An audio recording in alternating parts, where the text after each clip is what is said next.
Bom dia, meus amigos. Hoje, 7 de abril, segunda-feira, e falaremos sobre o tema: a sua manutenção só acontece todo dia. Que bênção, né? Vamos lá? Toda vez que comemoramos uma data cristã, tipo Páscoa, Natal, eu me lembro desses textos, ainda mais quando a palavra que aparece nesses textos, né, iniquidade, é desconhecida da maioria das pessoas. E elas se sentem totalmente imunes, tá? Quando leem. Até porque elas não entendem, fazem questão de deixar para lá. A primeira está em Lucas 13, 25, 27. Diz bem assim: quando o pai de família se levantar e fechar a porta e começar a estar de fora e bater a porta dizendo: Senhor, Senhor, abra-nos. E respondendo ele vos disser: não sei de onde vós sois. Então começareis a dizer, olha só, eles vão falar três coisas, tá?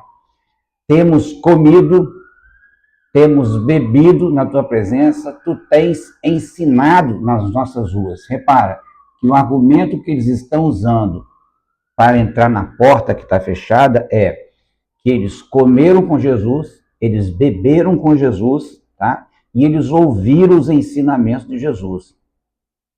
Eu queria que você, nesse exato momento, você começasse a meditar no que você tem feito como cristão, tá?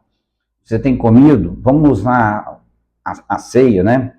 Você então participa do pão ali, nós sabemos que o contexto da ceia é outro, mas vamos trabalhar apenas com isso, tá bom? Você tem bebido ali dentro do sangue, dentro do cordeiro, né? Você tem ouvido os ensinamentos, né, que é dado, seja na igreja ou em grupos de célula, seja qual for, não importa. Mas esses três argumentos não foram válidos para que a porta fosse aberta. Então já gostaria que você ficasse atento à questão dos argumentos. Olha só como é que os argumentos continuam, tá? Diz assim: e ele vos responderá: digo-vos que não sei de onde vós sois. Apartai-vos de mim, vós todos, que praticais a iniquidade. Aí que está uma palavrinha interessante. A palavra iniquidade, ela é traduzida no grego aqui como adikia, nesse texto, e no outro texto que nós vamos ler é anomia. Já falei para vocês que a maioria das palavras que começam com a letra alfa, o A na frente, normalmente, tá? Não é sempre, normalmente ele é uma partícula negativa. Então, a quer dizer não, sem, tá entendendo? De que aí vem de dosquem ou de caiocine, melhor, de caiocine, que quer dizer justiça. Só que aí ele está falando o seguinte: vocês praticam a adiquia, ou seja, vocês não têm justiça, vocês praticam a não justiça, ou vocês não têm justiça, sem justiça. Aí você pergunta: que justiça é essa? A justiça do homem, ela é paga. Você sabia? Como que a justiça do homem é paga? Por exemplo, ele cometeu um crime. Aí o juiz deu ali para ele 15 anos de prisão. Ele ficou 15 anos, pagou pelo crime dele, ele é um cidadão normal. Está pago.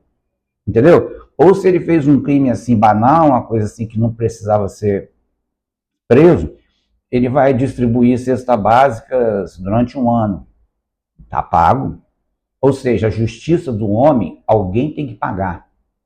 Entendeu? Só que a palavra diquia aí não tem nada a ver com a justiça do homem. O homem, quer dizer, o errado, o pecador, ele não tem como pagar a Deus, porque o pecado do ser humano é uma coisa impagável, entendeu? Não tem jeito de pagar. Por exemplo, lembra a parábola dos talentos, dos 10.000 talentos? Né, que o rei perdoou aquele homem e ele não teve como perdoar 2 meses de agravo do seu servo. Ou seja, pagar 10.000 talentos na época, irmão, seria daria pelo menos 150 mil anos para o cara pagar. Ou seja, ele está mostrando ali naquela parábola, que, só para você ter ideia, um talento demoraria para o cara juntar um talento 20 anos. Ele ganhava uma dracma por dia, que dá 0,3 centavos de dólar por dia. Entendeu? Como que um cara que ganha uma dracma por dia vai pagar 10 mil talentos? Se você fizer as contas aí na sua calculadora, você vai ver que dá 150 mil anos. Quem é que dura 150 mil anos? Ninguém. Então a nossa dívida para com Deus é impagável. Precisava de haver uma justiça de Deus. E a justiça de Deus não é essa que o homem vai atrás das grades e paga, ou distribui cesta básica, ou faz isso, ou faz aquilo. Não. A justiça de Deus é quando um inocente fica no teu lugar. E o sangue dele é corrido, ele é morto, você não pagou nada e você recebe o seu livramento de graça. Por isso que a Bíblia fala, pela graça sois salvos. Isso não vem de vós, é dom de Deus. Ou seja, a justiça de Deus sobre você é totalmente gratuita. Entender o que é isso é fácil não, tá? Porque nós não estamos acostumados com isso. A gente acha até injusto, né? Mas é assim que Deus faz. Porque ele sabe que os nossos pecados não tem como corrigir mais. Tá? Ele vai muito mais do que qualquer errinho. Porque a santidade de Deus é uma coisa assim infinitamente grande. Não tem nem termo maior para falar. Como o apóstolo Paulo falou, né? Eu vi coisas inefáveis que não dá nem para falar.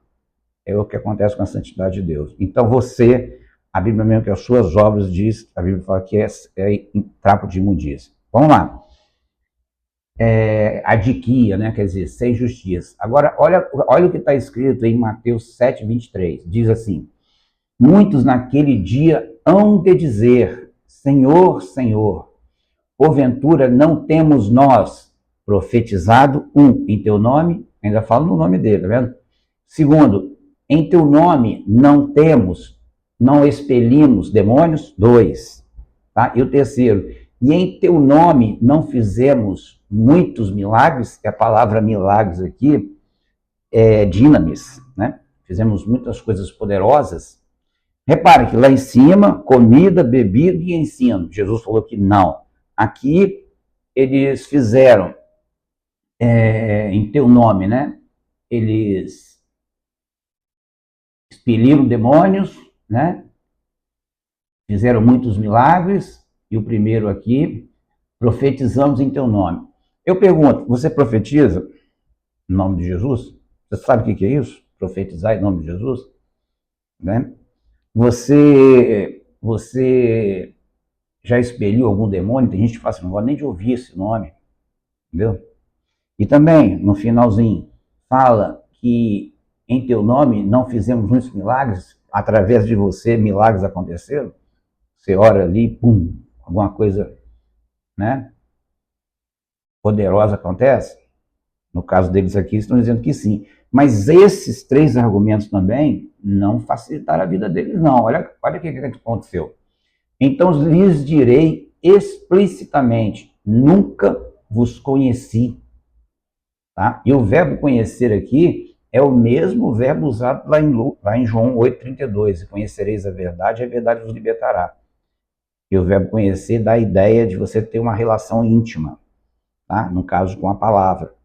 Assim como Adão conheceu Eva, a tradução para a Septuaginta é o verbo gnosken, entendeu? Ou seja, vocês nunca tiveram uma relação íntima com Jesus. Aí ele fala assim, apartai-vos de mim, olha agora a palavra que ele usa, de mim os que praticais a iniquidade. Só que a palavra a iniquidade nesse texto não é adquia. Apesar de no português estar escrito igual, a palavra aqui é anomia. A quer dizer não, lembra-se? Nomia tem a ver com normas, leis. Vocês não têm normas que regem a vida de vocês. Vocês não têm palavra que controle a vida de vocês. Percebeu que todos esses textos que eu estou dizendo para você são coisas que a maioria dos cristãos fazem, achando que vão para o céu. E essas 3 coisas que é padrão na igreja, está falando que você vai estar com a porta fechada para você entrar? E por último, Eu não vou ler o texto porque ele é muito grande, mas vou falar só dos 6 tópicos que eles acham, né, que poderia dar certo. Mateus 25, 34, 46 diz assim, ele vai falar sobre 6 ações, tá? Essas 6 ações são exatamente essas aqui, ó. Estive com fome, então ele vai falar, tem o povo da direita, não tem nada a ver com ideologia política, tá? Mas a Bíblia fala desse jeito, e o povo da esquerda. O povo da direita, ele vai falar, vinde vendidos de meu nome, e o da esquerda vão para o fogo eterno, né, os seus anjos, para lá, e ali haverá choro e ranger de dentes. Quando ele fala, estive fome, com sede, forasteiro, nu, enfermo e preso, quem estava do lado direito perguntou, quando é que fizemos isso? Aí ele falou, quando fizeste para os meus pequeninos. O que é pequeninos? A palavra pequeninos ali é micro. Não tem a Microsoft? É Microsoft. Quer dizer, um pequeno software. Entendeu? E o micro ali, ele está falando, é aqueles que acreditam em Jesus e proclamam o nome de Jesus. Você já viu esses que pregam o evangelho com fome, com sede, não tendo onde ficar, sendo um forasteiro, às vezes sem roupas, né? Isso existe muitos missionários assim, com situações assim, enfermos, você já foi ajudar, preso, você já foi ajudar, gente. Então, o pecado dessas pessoas que tiveram com a porta fechada para eles é um pecado chamado omissão. Eles não deram de comer, não deram de beber, não receberam em suas casas, não deram roupas, não cuidaram das suas enfermidades e não foram visitar nas suas prisões. 6 coisas, 6 omissões. Então, repare, eu estou lendo os textos que tem 3 coisas lá em cima que impede você de entrar ao céu. Mais 3 que também impede, aqui tem 6. Entendeu? Olha que coisa louca. 12 coisas. E são coisas que acontecem no dia a dia, tá? Se existe uma igreja que seus pecados foram revelados pelo apóstolo Paulo, esta foi a cidade de Coríntios, na Grécia. Mas um detalhe, achei esse detalhe interessante, que chama a atenção. Eles são chamados, logo no iníciozinho do livro, fala bem assim, de igreja de Deus, santificados, chamados para serem santos. Interessante isso. Nós devemos repensar sobre o nosso juízo de valor sobre os outros, tá? Porque Deus pode ter santos ali, você não sabe. 1 Coríntios de 1 a 3 diz, Paulo, chamado pela vontade de Deus para ser apóstolo de Jesus Cristo, e o irmão Sóstenes, a igreja de Deus que está em Corinto, aos santificados em Cristo Jesus, chamados para ser santos, com todos os que em todo lugar invocam o nome de nosso Senhor Jesus. Nosso Senhor Jesus Cristo, Senhor deles e nosso. Graça a vós outros e paz da parte de Deus, nosso Pai, e do Senhor Jesus Cristo. Amém. Percebeu? Ou seja, se você continuar o livro de Coríntios, você vai ver os pecados assim, um atrás do outro. Mas Deus ali, através de Paulo, está chamando eles de santificados. Eles estão sendo corrigidos, mas para a santificação. Lembra que normalmente a igreja como hospital, já falei isso, que tem enfermeiras muito boas, mas essas enfermeiras são adeptos de eutanásia? Passou mal, meu filho, você pode ter certeza que você vai ser jogado fora, tá? Tá para fora, eles te matam. Vamos lá.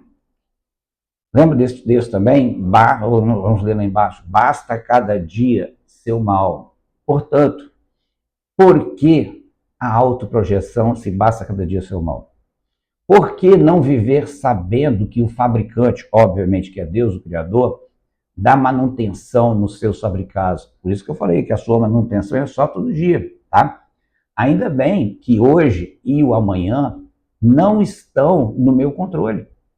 Até porque a password, né, é impossível de se revelar ou roubar. Ninguém pode roubar. Mais seguro estou. E o dia depois de amanhã será uma surpresa. Tá? Em Mateus 6,34, confirmando o que foi falado antes, portanto, não vos inquieteis com o dia de amanhã, pois o amanhã trará os seus próprios cuidados. basta ao dia o seu próprio mal. Olha que interessante. Provérbios 27, 1 diz: não te glories do dia de amanhã, porque não sabes o que trará a luz. Simples assim, né? Quando George Farrell, né, ele diz no livro dele, ele fala assim, o não decidir, ele fala assim, a ética da decisão é o nome do livro, tá? Ele diz assim, que o não decidir é uma decisão, acho que eu até comentei esses dias sobre ele. Portanto, cada um vai colher o que plantou e o que não plantou. Até aquele que escondeu oh Jesus, o prêmio lá, o quinhão dele, que não rendeu juros, né? Jesus cobrou dele. Você poderia ter colocado no banco para render juros. Então, agora você escondeu, ficou com medo, você está fora. Percebeu? Você fazendo ou não fazendo, você vai ser cobrado. Agora, é melhor você ser cobrado por um advogado, que é Jesus, que te dá uma graça, que você recebe a graça, e entende que essa graça é um favor que você não merece, ou você confia nas suas próprias obras. Eu acho que a maioria das pessoas confia em si mesmas. Tá? Esse é que é o grande problema do ser humano. Por isso que eu falo, você não precisa ser um grande pecador. Tá? Basta você deixar de fazer, ou se fazer de desentendido. Tá? Você está vendo que agora, este vídeo, né? Porque ele faz parte do que você plantou ou deixou de plantar.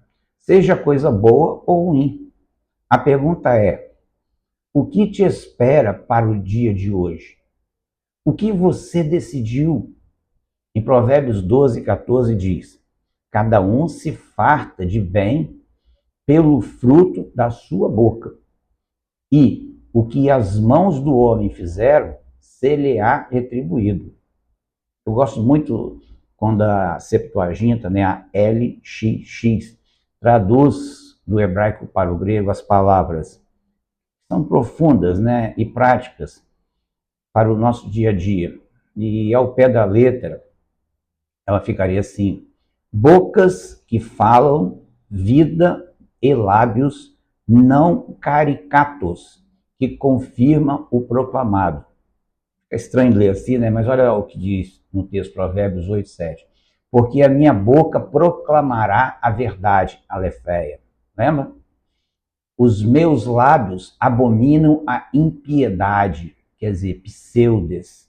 Está vendo o que ele está falando aqui? A falsa piedade. Lembra que eu falei que piedade, ou melhor, a palavra ímpio ou impiedade no Novo Testamento tem o azinho na frente, que é negativo, e a palavra sebes, a sebe. Estou falando para você porque todas elas são escritas assim. Eu já li todas. Eu posso falar com profundidade, entendeu? Toda palavra impiedade, toda, sem exceção, no Novo Testamento está escrito assim, a sebes. Ou se ela tiver declinada, ela vai mudar um pouquinho, mas a origem dela é a sebes, quer dizer, não adoração. Então, quando ele está falando aqui agora de impiedade, ele está colocando assim, pseudes. Entendeu? Olha só, o des aí, ó, ela está enraizado lá no sebes, entendeu? Ou seja, você está fazendo uma falsa adoração e você não está fazendo uma boa verdade, entendeu? Aqui, ó, o texto. Os meus lábios abominam impiedade, pseudos, tá? Se o próprio Jesus diz que não tem lugar ideal para se adorar, contra a expectativa samaritana, lembra da mulher samaritana, do Monte Gerizim, onde ela estava? E contra a expectativa e interpretação equivocada judaica, né, que o lugar para se adorar era em Jerusalém, lá no Monte Moriá, desculpa, onde estava o templo. Segundo Crônicas 7, 15, os meus olhos estarão abertos e atentos, os meus ouvidos, a oração que se fizer neste lugar. Então, na cabeça do judeu era aquele lugar, mas só que na cabeça de Jesus, aquele lugar era ele, é o templo, tá? Pois é como ter um dia, se você depende de um local para orar, adorar. Percebeu? Se você depender, né, deixa eu voltar aqui, pois é como ter um bom dia se você depender de um local para adorar? Não. Você pode orar em qualquer lugar. Então você, para ter um bom dia e adorar aqui ou acolá, e agora, sem perda de tempo. João 4:23 diz, disse de Jesus, mulher, podes crer-me, que a hora vem, que quando nem neste monte, está falando de Gerizim, nem em Jerusalém, está falando do Moriá, entendeu? Adorareis o Pai, entendeu? Mas eu busco aqueles que me adoram em espírito e em verdade. Eu já expliquei aqui uma vez o que é espírito em verdade. Se você não souber a tradução desse texto, você tem um problema sério com a Bíblia. Quem são os verdadeiros adoradores?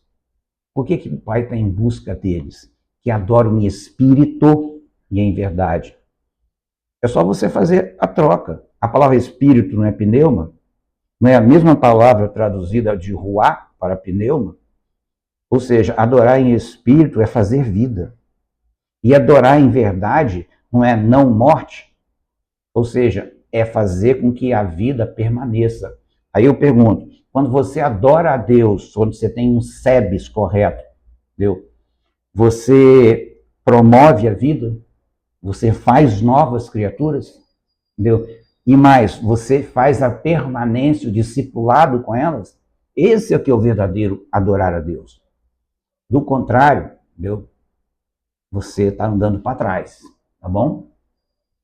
Então, é só você imaginar o seguinte, se você acha ou entende que a manutenção de Deus é todo dia, basta entender a Bíblia, você vai ver que todo dia a graça de Deus se renova e todo dia ela está ali, permanente. Fique na paz em nome de Jesus. Amém.